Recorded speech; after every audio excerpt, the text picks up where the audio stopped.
अब देखिए जगत गुरु तत्वदर्शी संत रामपाल जी महाराज के मंगल प्रवचन। परम पिता परमात्मा पूर्ण ब्रह्म सारी सृष्टि के रचनहार कबीर परमेश्वर जी की असीम रजा से आप सभी पुण्यात्माएं परमात्मा की महिमा सुनने के लिए उपस्थित हुए हो। जब तक ये प्राणी सत्संग में नहीं आता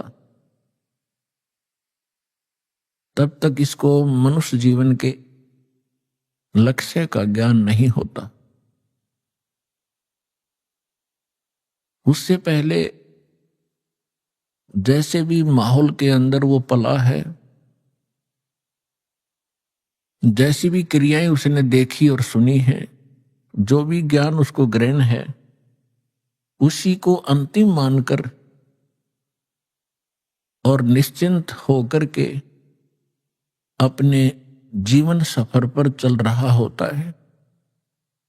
क्योंकि आसपास के क्षेत्र में वही क्रियाएं होती हैं, वही ज्ञान होता है और वही सब भक्ति मार्ग होता है, जिस कारण से उस व्यक्ति को, उस प्राणी को कोई संदेह नहीं होता, शंका नहीं होती कि जो क्रिया और जो साधना, जो परंपरा, जो रीति रिवाज में कर रहा हूं, ये करने की नहीं है। वो यही सोचकर कर रहा होता है कि सभी कर रहे हैं तो ये सारी ठीक होंगी। कोई बकरीद मनाता है या कोई देवी पर बलि चढ़ाता है तो सभी अपनी क्रियाओं को सही मान रहे होते। तो इसलिए सत्संग की आवश्यकता होती है। सत्संग के अंदर परमात्मा का विधान बताया जाता है। परमात्मा के विधान को तोड़ने वालों को होने वाली हानि से अवगत कराया जाता है, परिचित कराया जाता है। और जो मर्यादा में रहकर साधना करते हैं उनको क्या बेनिफिट होगा वो भी बताया जाता है। तो इसलिए सत्संग की विशेष आवश्यकता है। हमने सत्संग मान रखा था कि संत कोई हो, वो जैसा ज्ञान देता है वो सत्संग ही होता है। नहीं, सत्संग के अर्थ से पता लगता है कि जहां सच्चाई का साथ हो वो सत्य संग होता है, अन्यथा वो सत्संग नहीं है, बेशक से उसका नाम सत्संग हो। तो वर्तमान के अंदर आज तक उन महापुरुषों को छोड़कर जिनको भगवान मिले, उनकी अमृतवाणी के अंदर सत्संग है, या स्वयं परमेश्वर ने आके जो ज्ञान दिया वो सत्संग है। हमारे सदग्रंथों के अंदर सत्संग है। और उन सदग्रंथों से हटकर उन महापुरुषों की वाणी से भिन्न कोई ज्ञान देता है, सत्संग करता है, वो डुप्लीकेट है। और डुप्लीकेट से आप खूब परिचित हैं। कोई डुप्लीकेट पासपोर्ट बनाता है, उस समय तो वो बिल्कुल ठीक लगता है आपको क्योंकि ज्ञान नहीं। और जिस समय उस पासपोर्ट की आवश्यकता पड़ेगी वहां पता चलेगा तो उस समय वो यूजलेस होगा, आपका सारा जीवन व्यर्थ हो चुका होगा। तो यहां आपको पूरे जीवन में या तो सत्संग से आप अपने उस पासपोर्ट को यानी अपने ज्ञान और साधना को सत्संग से ही तुलना कर सकते हो। सत्संग से उसको कंपेयर किया जा सकता है कि मेरा ज्ञान ठीक है, मेरी भक्ति ठीक है या नहीं। अन्यथा फिर आपको उस समय पता चलेगा जब आप धर्मराज के दरबार में खड़े होगे। उस समय आपका वो डुप्लीकेट नाम, डुप्लीकेट ज्ञान और वो डुप्लीकेट गुरु कुछ काम नहीं आएगा। उस समय बहुत देर हो चुकी होगी। तो इसलिए पुण्यात्माओं सतर्क हो। बहुत जन्म खो दिए आपने इस भांग के बाड़े, नकली संतों के पास, आज दया बख्शी है परमात्मा ने आप अपने बच्चों पर, आपको शिक्षित किया है और परमात्मा ने इस दास को यहाँ आपके लिए भेजा है, तत्व ज्ञान युक्त किया है। इसको ग्रहण करो और जहां तक संभव हो, आपकी पहुंच हो, वहां तक इसकी चर्चा अवश्य करो, आपको बहुत पुण्य होगा।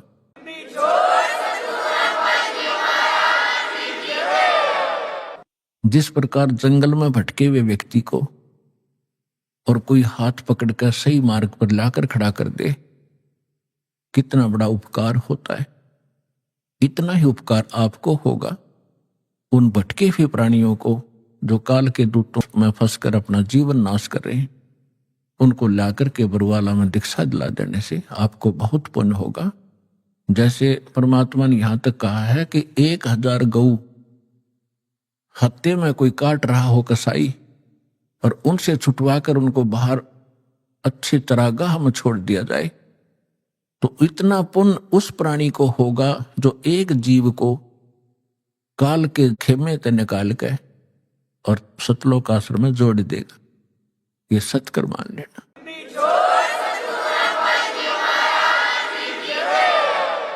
क्योंकि गलत साधना करके या भक्ति ना करके उस जीव को कितना कष्ट होना था भविष्य में। करोड़ों जीवन वो कुत्ते के भोगता, करोड़ों जीवन वो गधे के भोगता, लाखों जीवन वो कुत्ते कहीं पर और अन्य प्राणियों के भटकता, और फिर यहां आने के बाद उसका वो सारा झंझट समाप्त हो जाता। क्योंकि सतलोक आश्रम में सत्संग है और सतगुरु है, इन दोनों की आवश्यकता जीव को होती है। आपका सौभाग्य है कि आपको अब वो मनुष्य जीवन भी है, सत्संग और सतगुरु दोनों उपलब्ध है। अब विलंब ना करना, सबको समझाओ, आपका परम कर्तव्य बनता है। हम भी ऐसे भटक रहे थे, धक्के खा रहे थे, मन अब पता चल रहा है पिछले जीवन में हमने क्या खट्या, कैसा जीवन नाश कर रहे थे, और खुश हो रहे थे क्योंकि कोई ये कहने वाला नहीं था कि तेरी दिशा गलत है, तेरा मार्ग गलत है, आप गलत जा रहे हो। कोई टोकने वाला नहीं था। तो तभी तो हमें सतर्क होना पड़ता है। कोई ये कहे तो इधर गलत जा रहे हो, तो विचार करना पड़ता बुद्धिमान व्यक्ति को, इसने कैसे कहा ये। तो विचार करेगा तो फिर वो उसको मार्ग को त्यागे भीगा। तो सत्संग में आने से क्या लाभ होता है? सतगुरु के उपदेश का लाया एक विचार, जय सतगुरु मिलते नहीं जाते नरक द्वार। नरक द्वार में दूत सब करते खेचातान, उनसे कभू ना छूटता फिर फिरता चारों खानी। चार खानी में भरमता कबहू ना लगता पार, सो फेरा सब मिट गया मेरे सतगुरु के उपकार। 7 समुद्र की मसी करूं, लेखनी करूं बन राय, धरती का कागज करूं गुरु गुण लिखो न जाए। परमेश्वर ने अपनी महिमा बताने के लिए, आपको सही दिशा देने के लिए अधिक उदाहरण अपने ऊपर ही दिए हैं। क्योंकि परमात्मा कहीं खड़े हो जाते थे चौराहे पर और एक इकतारा लेकर के आवाज लगाते थे ताकि लोग इकट्ठे हों। जैसे कोई रीछ नचाने वाला खड़ा होकर डुडुगी बजाने लग जाता है, लोग अट्रैक्ट होते हैं, क्या हो रहा है देखें जाकर। तो आपके लिए परमात्मा ऐसे खड़े कर रहा है, ऐसे धाड़े भुगत रहा है, किसी प्रकार तुम्हें बुद्धि आवे। आप कहां पड़े हो, कभी विचार नहीं लगाया आपने। इस झूठे सुख को सुख कहे ये मान रहा मनमोद, यू सकल चबीना काल का कुछ मुख में कुछ गोद। तो खड़े होकर कहा करते परमात्मा, सतगुरु के उपदेश का लाया एक विचार, जय सतगुरु मिलते नहीं जाते नरक द्वार। तो परमात्मा ने पद्य भाग का सहारा इसलिए लिया क्योंकि हमारे अंदर एक विकार है, कान का शब्द विषय है हमारे अंदर। तो उस विकार के कारण परमात्मा अट्रैक्ट करते थे। सुरीली आवाज थी दाता की, वाणी में इतना अट्रैक्शन आत्मा को पकड़ के खींच लेता, क्योंकि परमात्मा की वाणी आत्मा के लिए ही होती है। तो वहां समझाया करते थे, अपने आप ही बताते थे। जब वो बार बार न्यू कहा मैं भगवान होता, लोग डले मारने लग जाए थोड़े दिन में, हमारी आदत खराब हो चुकी है। तो उन्होंने कहा कि भाई सतगुरु से उपदेश लेने के बाद अब हिसाब लगाया, उसका विचार किया कि सतगुरु के उपदेश का लाया एक विचार, जय सतगुरु मिलते नहीं। ये नकली गुरु भी हो और साधना भी गलत कर रहे हो, शास्त्र भी गीता का मनमाना आचरण कर रहे हो, उनका भी कोई लाभ नहीं। सतगुरु के उपदेश का लाया एक विचार, और जय सतगुरु मिलते नहीं जाते नरक द्वार।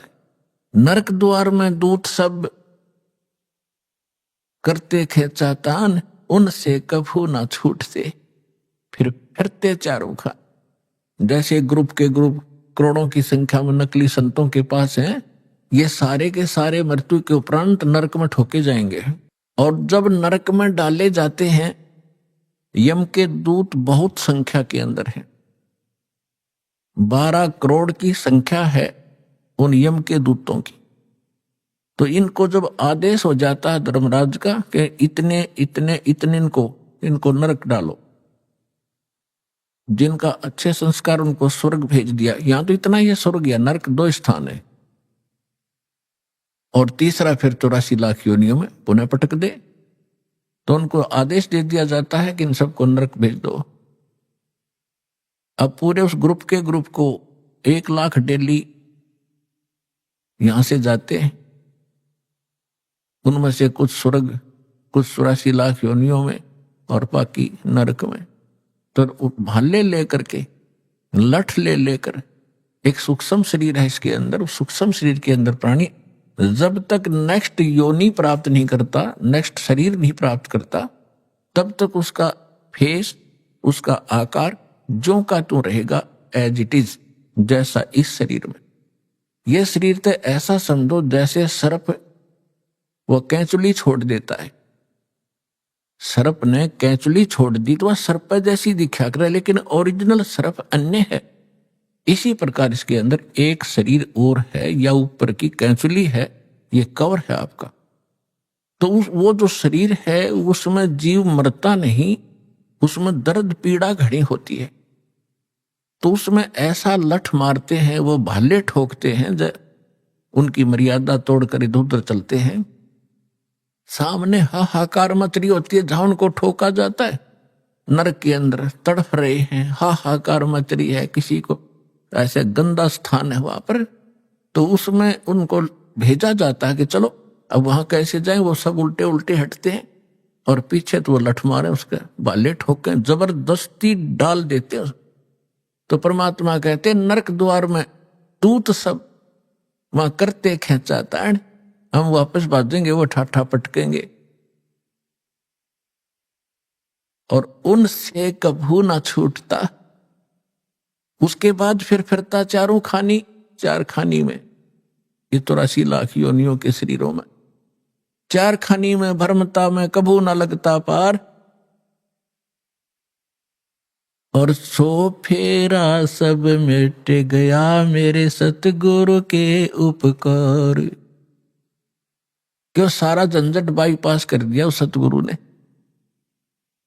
इतने दुख आपकी बला टलेगी इस सच्चे नाम को लेने से, कबीर परमात्मा की शरण में आने से, सतलोक आश्रम बरवाला में आकर दीक्षा ग्रहण कर। फिर परमात्मा कहते हैं ऐसे सतगुरु के फिर गुणगान क्या करूं।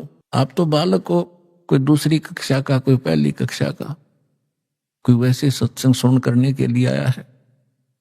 लेकिन जब आप इस अध्यात्म ज्ञान से परिचित हो जाओगे, आपकी आंखों से आंसू पड़ा करेंगे। कोठी और कार होगी, मोटरसाइकिल होगी, कोई व्यवसाय बन गया छोटा सा, या कितने कोई अधिकारी लग गया, तो परमात्मा याद दिलाना चाहते हैं कि ये सुख तो थोड़े से दिन का है, 10-20 वर्ष का। रिटायर होने के बाद फिर उसकी आंख भी खुल जाती है, या क्या बनेगी तेरे साथ में है। कोई ड्राइवर भी ना मिलता है IAS IPS को, जो अंडे सैर सपट्टे करते हो पार्का में, ना घर के सुने, बहु गाड़ दे जाते ही सारी तनख्वाह बच्चे ले लें। क्योंकि जो बैटरी जब तक चार्ज रही, पिछले पुण्य थे, तब तक तो वो खूब प्रभु पाक रहा था। और जब वो डिस्चार्ज हो गया, अगर चार्जर है नहीं, भक्ति ठीक करी नहीं, तो कहते हैं संशय शोक सराय में सूतक दिन राती, और जीवित जग में जूते पड़े फिर जम तोड़े छाती। इनके लिए यही बुरा हाल हो लेगा बुढ़ापे में।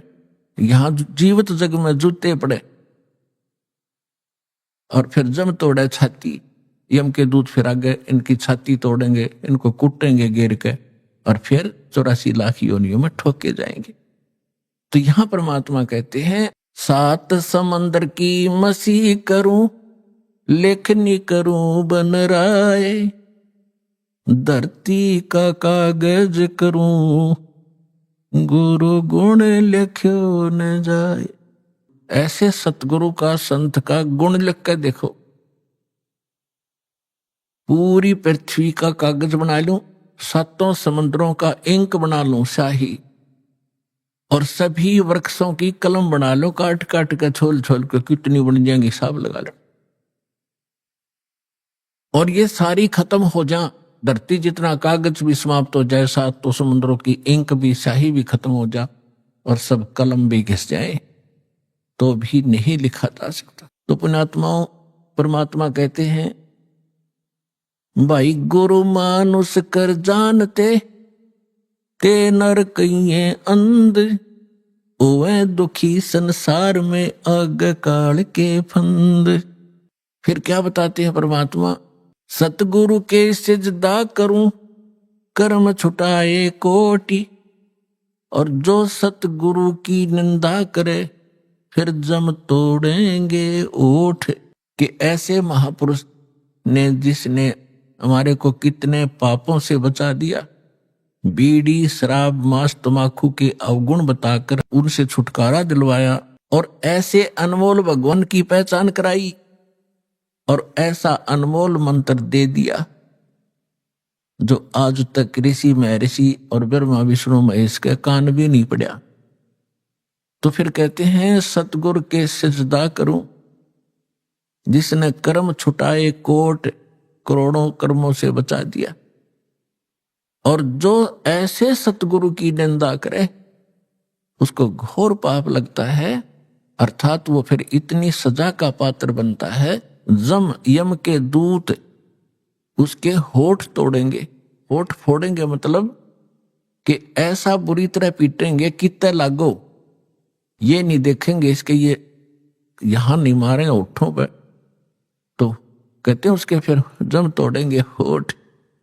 कहने का भाव यह है कि उसको बहुत भयंकर सजा मिलेगी। तो पुण्यात्माओं, सत्संग से ज्ञान होता है। जैसे आप कल के सत्संग में सुन रहे थे कि धर्मदास नाम के एक महापुरुष, जैसा परमात्मा लीला करता है उस आधार से उनको मिले। परमात्मा की गुणों में लिखा है कि वो परमात्मा प्रत्येक युग में ऐसी लीलाएं करता है। सतलोक में रहता है, सचखंड में अविनाशी स्थान, शाश्वत स्थान पर रहता है, वहां उनका ठिकाना है। परमात्मा मनुष्य दृश्य है। आज तक ये हमारे ऋषि महर्षि हमें ये निर्णय करके नहीं दे सके कौन तो भगवान है और कैसा उसका आकार है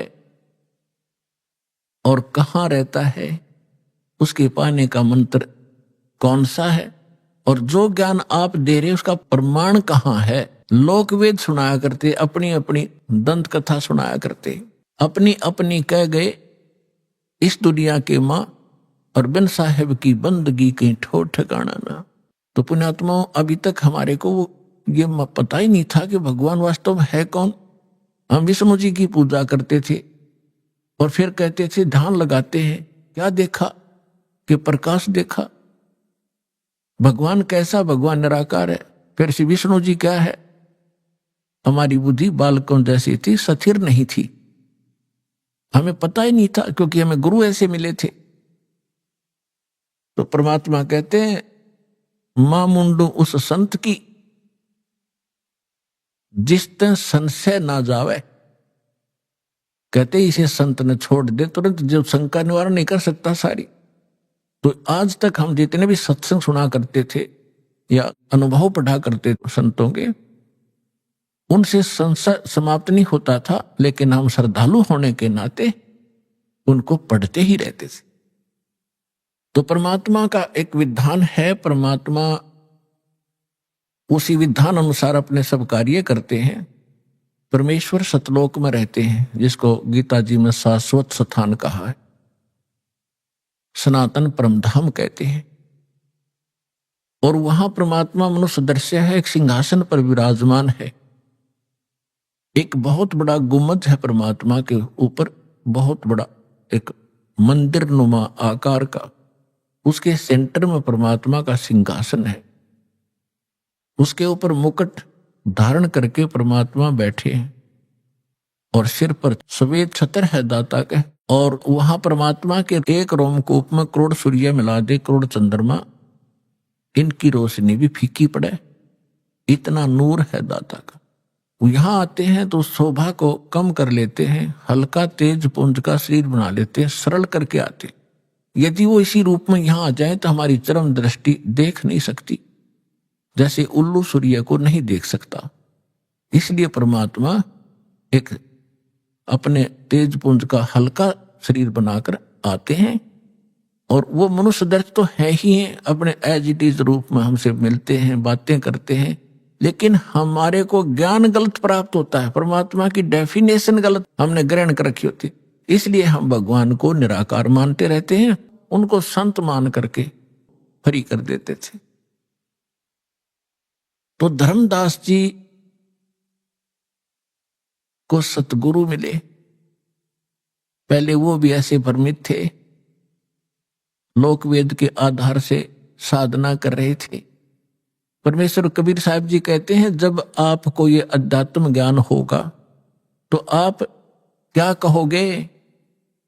पीछे लग गया जाऊं था मैं लोक वेद के साथ, रस्ते में सतगुरु मिले दीपक दे दिया हाथ। लोक वेद होता है दंत कथा, अक्षेत्रीय ज्ञान, जिस क्षेत्र में जैसी परंपराएं, जैसी साधना होती है, उसको लोक वेद कहते हैं। वो सबके मुंह पर चढ़ा हुआ होता है कि ये भगवान है, ये भगवान है। चाहे को किसी भी देव को पूज रहा है, या कोई मजार पूज रहा है, या किसी की यादगार पूज रहा है, उन्हीं को सत्य मान रहे हैं। तो परमात्मा कहते हैं कि हम पहले हमारे लिए कह रहे हैं, वो तो मालिक थे। जैसे दास पहले भगवान विष्णु जी का पुजारी था और साथ में शंकर जी को भी पैरेलल आदर दिया करते थे। हनुमान जी का विशेष पुजारी था, और भी अपना जो परंपरागत देवता बाबा श्याम जी या नारी पूजा थी। तो ये लोक वेद के आधार से हम साधना कर रहे थे, ये यथार्थ भक्ति मार्ग और ज्ञान नहीं था। और जब ये मार्ग मिला परम पूज्य परमेश्वर के श्रेष्ठ आत्मा, पुण्य आत्मा स्वामी रामदेवानंद जी दास को मिले, उन्होंने दास को एक दीपक दे दिया तत्व ज्ञान रूपी, कि अब आप अंधेरे में भटक रहे हो, आपके पास कोई मार्ग नहीं है जिसकी रोशनी में आप ठीक चल सके। तो उस तत्व ज्ञान रूपी दीपक के रोशनी में दास फिर सीधा चला, तो आज सफलता मिली। तो परमात्मा कहते हैं, पीछे लग गया जाऊं था मैं लोक वेद के साथ, रस्ते में सतगुरु मिले। और यो तत्व ज्ञान रूपी दीपक टॉर्च दे दी, लालटेन दे दी, किसकी रोशनी में चल, गड्ढों में मत गिर। यहां परमात्मा कहते हैं कि धर्मदास जी को परमात्मा मथुरा में मिले, वहां उनको टॉर्च दे दी, दीपक दे दिया, उसके बाद उनकी दिशा बदल गई। तो इसी प्रकार कल आपको सत्संग में सुनाया गया था कि धर्मदास जी को परमात्मा मिले, लेकिन हमारे अंदर इतना खचड़ा भर गया है ये अज्ञान का, ये जल्दी से समाप्त नहीं होता। दीक्षा भी ले ली धर्मदास जी ने, भगवान को देख भी लिया, लेकिन वो पुरानी कथाएं, पुराना रंग, वो पेंट कहीं ना कहीं किसी कोने में दबा ही रहता है। एक दिन धर्मदास जी ने प्रश्न किया कि हे परमेश्वर, अक्षमा करना अपने किंकर को, मैं पामर प्राणी हूं, लेकिन दाता मुझ नालायक व्यक्ति के अंदर कुछ ऐसी शंकाएं किसी कोने में और जमा हैं, दाता उनका भी समाधान कीजिए। परमेश्वर ने कहा, बोल भाई, जब तक शंकाएं तेरी समाप्त नहीं होगी तू भक्ति खाक करेगा। उसने कहा, भगवान देखो, आप कहते हो कि भगवान विष्णु, भगवान कृष्ण, भगवान श्री राम, इनमें कोई शक्ति नहीं थी, ये कोई कुछ नहीं कर सकते। हमने कथाएं सुनी अपने पहले वाले गुरुओं से कि भगवान श्री कृष्ण ने मोर ध्वज के पुत्र तामर ध्वज को आरे से दो फाड़ करवा के चिरवा के मृत्यु को प्राप्त हो गया था, उसको जीवित कर दिया भगवान। अब ये बात मेरे गले नहीं उतर रही, क्या उनमें शक्ति नहीं थी? भगवान श्री कृष्ण ने, सुदामा उसका मित्र था, दारिद्र बहुत घना था, उसमें बहुत ही निर्धन व्यक्ति था, क्लास फेलो था उनका। एक दिन उनके पास गया जब वो द्वारका के राजा थे, और भगवान 2 मुट्ठी चावल खा के और उसका सुंदर महल बना दिया और घना धन दे दिया उसको। परमात्मा बोले, ठीक है बच्चा, पहले तो आप लोग इतने भावुक हो कि सुनते नहीं ध्यान से।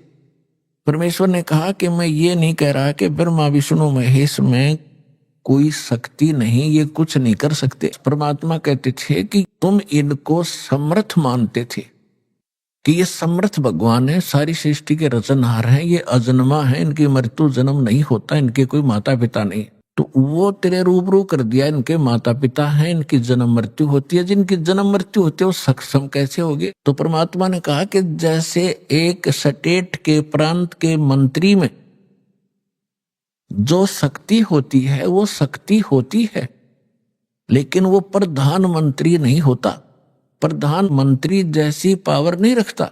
अब परमात्मा ने बताया कि आप कह रहे हो श्री कृष्ण भगवान ने मोर ध्वज के पुत्र ताम्र ध्वज को तो वहां जाके और शर्त रखती कि हम, मेरा शेर जो है सिंह, ये मांस खाएगा और आपके परिवार के एक सदस्य का खाएगा। जित कथा आपने सुन रखी बहुत बार, ये नहीं सुनाऊंगा आज। ऐसा ही किया गया, ताम्र ध्वज को चीरा गया, वो मर गया और श्री कृष्ण ने जीवित भी कर दिया। उनकी परीक्षा ली, वो सफल हुए, ठीक है।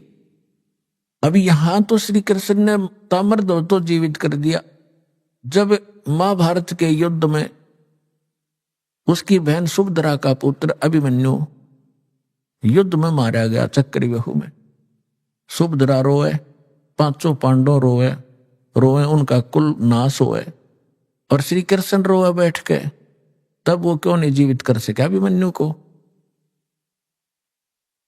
अब हमारी इतनी बुद्धि थी, धर्मदास चुप हो गया। कहा, भगवान या तो बात कभी ध्यान में आई ही नहीं हमारे। इसलिए परमात्मा कहते हैं, गुरु बिन काहु न पाया ज्ञाना, जो थोथा भूषड़ मूड किसाना।